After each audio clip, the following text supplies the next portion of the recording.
पापा आपने मेरे लिए किया ही क्या है, ये कहानी स्टूडेंट जरूर सुने। अजय सुनते हो, राहुल को कंपनी में जाकर टिफिन दे आओगे क्या?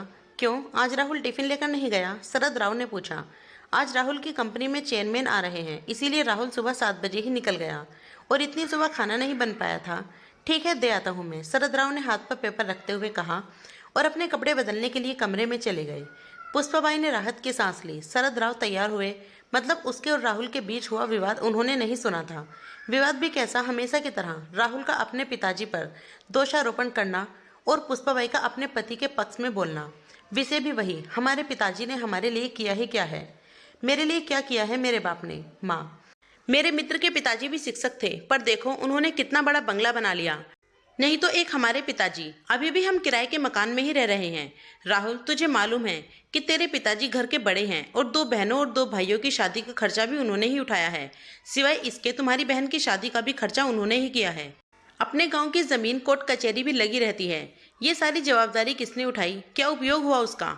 उनके भाई बहन बंगले में रहते हैं। कभी भी उन्होंने सोचा कि हमारे लिए जिस भाई ने इतने कष्ट उठाए उनका एक छोटा सा मकान भी नहीं बनाया, तो हम ही उन्हें एक मकान बनाकर दे दें। एक क्षण के लिए पुष्पाबाई की आंखें भर आई। क्या बताएं?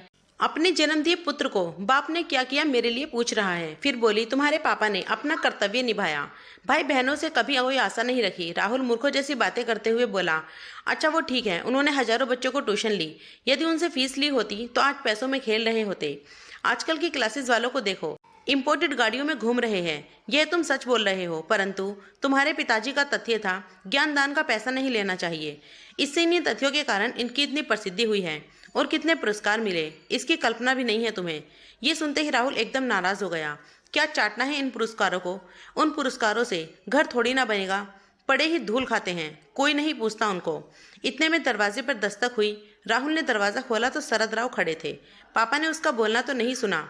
इस डर से राहुल का चेहरा उतर गया, परंतु शरद राव बिना कुछ बोले अंदर चले गए और वह बात वहीं खत्म हो गया। ये था पुष्पाबाई और राहुल का कल का झगड़ा। पर आज शरद राव ने टिफिन साइकिल को अटकाया और तपती धूप में औद्योगिक क्षेत्र की राहुल की कंपनी के लिए निकल पड़े। 7 किलोमीटर दूर कंपनी तक पहुंचे। पहुंचते पहुंचते उनका दम फूल गया था।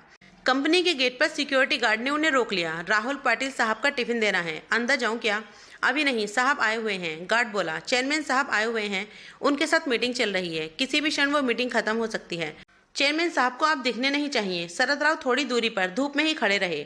आसपास कहीं भी छांव नहीं थी। थोड़ी देर बोलते बोलते 1 घंटा निकल गया। पांवों में दर्द उठने लगा था, इसीलिए शरद राव वहीं एक तपते पत्थर पर बैठने लगे। तभी गेट पर आवाज आई, शायद मीटिंग खत्म हो गई होगी। चेयरमैन साहब के पीछे पीछे कई अधिकारी और उनके साथ राहुल भी बाहर आया।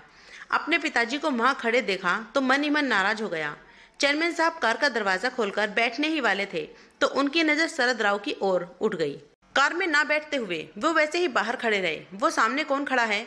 उन्होंने सिक्योरिटी गार्ड से पूछा। अपने राहुल सर के पिताजी हैं, उनके लिए खाने का टिफिन लेकर आए हैं, गार्ड ने कांपती आवाज में कहा। बुलाइए उनको। जो ही होना था वही हुआ। राहुल के तन में पसीने की धाराएं बहने लगी। क्रोध और डर से उसका दिमाग सुन्न हुआ, जान पड़ने लगा। गार्ड ने आवाज देने पर शरद राव पास आए। चेयरमैन साहब आगे बढ़े और उनके समीप गए। आप पाटिल सर है ना, डीएन हाई स्कूल के शिक्षक? हाँ, आप कैसे पहचानते हो मुझे? कुछ समझने से पहले ही चेयरमैन साहब ने शरद राव जी के चरण छुए। सभी अधिकारी और राहुल को दृश्य देखकर अचंभित रह गए। सर, मैं आतिश अग्रवाल, तुम्हारा विद्यार्थी। आप मुझे घर पर पढ़ाने आते थे। हाँ हाँ, याद आया। बाप रे, बहुत बड़े व्यक्ति बन गए हैं आप तो। चेयरमैन हंस दिए, फिर बोले, सर आप यहाँ धूप में क्या कर रहे हैं? आइए अंदर चलते हैं, बहुत सारी बातें करते हैं आपसे। सिक्योरिटी गार्ड, तुम्हें इन्हें अंदर क्यों नहीं बिठाया? गार्ड ने शर्म से सर नीचे झुका लिया। वो देखकर शरद राव जी बोले, उनकी कोई गलती नहीं है, आपकी मीटिंग चल रही थी, आपको तकलीफ ना हो इसीलिए मैं ही बाहर रुक गया। Okay okay. चेयरमैन साहब ने शरद राव का हाथ अपने हाथ में लिया और उनको अपने आलीशान चैम्बर पर ले गए। बैठिए सर, अपनी कुर्सी की ओर इंगित करते हुए बोले। नहीं नहीं, वो कुर्सी आपकी है, शरद राव सकाते हुए बोले। सर, आपके कारण वो कुर्सी मुझे मिली है, तब पहला हक आपका है। चेयरमैन साहब ने जबरदस्ती उन्हें अपनी कुर्सी पर बिठाया। आपको मालूम नहीं होगा, पवार सर जनरल मैनेजर की ओर देखते हुए बोले। पाटिल सर नहीं होते तो आज ही कंपनी नहीं होती और मैं पिताजी की अनाज की दुकान संभालता रहता। राहुल और जीएन दोनों आश्चर्य से उनकी ओर देखते रहे। स्कूल समय में मैं बहुत ही डब्बू विद्यार्थी था। जैसे तैसे मुझे 9वीं कक्षा तक पहुंचाया गया। शहर की सबसे अच्छी क्लासेस में मुझे एडमिशन दिलाया गया, परंतु मेरा ध्यान कभी पढ़ाई पर नहीं लगा। उस पर अमीर बाप की औलाद दिन भर स्कूल में मौज मस्ती और मारपीट करना, शाम की क्लासेस से बंक कर हर मूवी देखने जाता मेरा शगल था। माँ को वो सहन नहीं होता। उस समय पाटिल सर कड़े अनुशासन और उत्कृष्ट शिक्षक के रूप में प्रसिद्ध थे। माँ ने उनके पास मुझे पढ़ने की विनती की, परंतु सर के छोटे से घर में बैठने की जगह नहीं थी। इसीलिए सर ने पढ़ाने में असमर्थता दर्शाई। माँ ने उनसे बहुत विनती की और हमारे घर आकर पढ़ने के लिए मुंह मांगी फीस का भी बोला। सर ने फीस के लिए तो मना कर दिया, परंतु अनेक प्रकार की विनती करने के बाद घर आकर वो पढ़ाने के लिए तैयार हो गई। पहले दिन सर आए, हमेशा की तरह मैं शैतानी करने लगा। सर ने मेरी अच्छी तरह से धुनाई कर दी। उस धुनाई का असर ऐसा हुआ कि मैं चुपचाप पढ़ने लगा। तुम्हें कहता हूँ राहुल, पहले हफ्ते में ही मुझे पढ़ने की रुचि जागृत हो गई। तत्पश्चात मुझे पढ़ाई के अतिरिक्त कुछ भी सुझाई नहीं देता था। सर इतना अच्छा पढ़ाते थे, अंग्रेजी, गणित, विज्ञान जैसे विषय को मुझे कठिन लगते थे, वो अब सरल लगने लगे थे। सर कभी आते नहीं थे तो मैं आग्रहित हो जाता था। 9वीं कक्षा में मैं दूसरे नंबर पर आया। माँ पिताजी को बहुत खुशी हुई। मैं तो जैसे हवा में उड़ने लगा था। 10वीं में मैंने सारी क्लासेस छोड़ दी और सिर्फ पाटिल सर से ही पढ़ने लगा था, और 10वीं में मेरिट में आकर मैंने सबको चौंका दिया। My goodness! पर फिर भी सर ने फीस नहीं ली। जनरल मैनेजर ने पूछा। मैं माँ पिताजी के साथ सर के घर पर पेड़े लेकर गया। पिताजी ने सर को 1 लाख रुपए का चेक दिया। सर ने वो नहीं लिया। उस समय सर क्या बोले वो मुझे आज भी याद है। सर बोले, मैंने कुछ भी नहीं किया, आपका लाडला ही बुद्धिमान है। मैंने सिर्फ उसे रास्ता बताया और मैं ज्ञान नहीं बेचता, मैं वो दान देता हूँ। बाद में सर ने मार्गदर्शन में ही 12वीं में पुणे मेरिट में आया। बाद में बीए करने के बाद अमेरिका जाकर MS किया और अपने शहर में ही यह कंपनी शुरू की। एक पत्थर को तराशकर सर ने हीरा बना दिया, और मैं ही नहीं, सर ने अनेक असंख्य हीरे बनाए हैं। सर आपको कोटि कोटि प्रणाम। चेयरमैन साहब ने अपनी आंखों में आए अश्रु रुमाल से पूछे। परंतु यह बात तो अद्भुत ही है कि बाहर शिक्षा का और ज्ञानदान का बाजार भरा पड़ा होने पर सर ने 1 रुपया भी नहीं लिया। हजारों विद्यार्थियों को पढ़ाया, न केवल पढ़ाया, उनमें पढ़ने की रुचि भी जगाई। वाह सर, मान गए आपको और आपके आदर्श को। शरद राव की ओर देखकर GM ने कहा, ये व्यक्ति तत्वनिष्ठ है, पैसे और मान सम्मान के भूखे ही नहीं है। विद्यार्थी का भला हो या एकमात्र उद्देश्य है। चेयरमैन बोले, मेरे पिताजी भी उन्हीं में से एक समय भूखे रह लेंगे, पर अनाज में मिलावट करके बेचेंगे नहीं। ये उनके तत्व थे। जिंदगी भर उनका पालन किया, ईमानदारी से व्यापार किया। उसका फायदा आज मेरे भाइयों को भी हो रहा है। बहुत देर तक कोई कुछ नहीं बोला। फिर चेयरमैन ने शरद राव जी से पूछा, सर आपने मकान बदल लिया या अभी भी उसी मकान में रहते हैं? उसी पुराने मकान में रहते हैं सर। शरद राव के बदले में राहुल ने ही उत्तर दिया। उस उत्तर में पिताजी के प्रति छिपी नाराजगी तत्पर चेयरमैन साहब को समझ में आ गई। तय रहा फिर, सर आज मैं आपको गुरु दक्षिणा दे रहा हूँ। इसी शहर में मैंने कुछ प्लॉट्स ले रखे हैं, उनमें से एक 3 BHK का मकान आपके नाम कर रहा हूँ। क्या? शरद राव और राहुल दोनों आश्चर्यचकित रूप से बोले, नहीं नहीं, इतनी बड़ी गुरु दक्षिणा हमें नहीं चाहिए। शरद राव आग्रह पूर्वक बोले। चेयरमैन साहब ने शरद राव के हाथ को अपने हाथ में लिया, बोले, सर प्लीज ना मत कीजिएगा और मुझे माफ़ करें। काम की अधिकतमा में मैं आपकी गुरु दक्षिणा देने से पहले ही बहुत देर हो चुकी है। फिर राहुल की ओर देखते हुए उन्होंने पूछ लिया, राहुल तुम्हारी शादी हो गई क्या?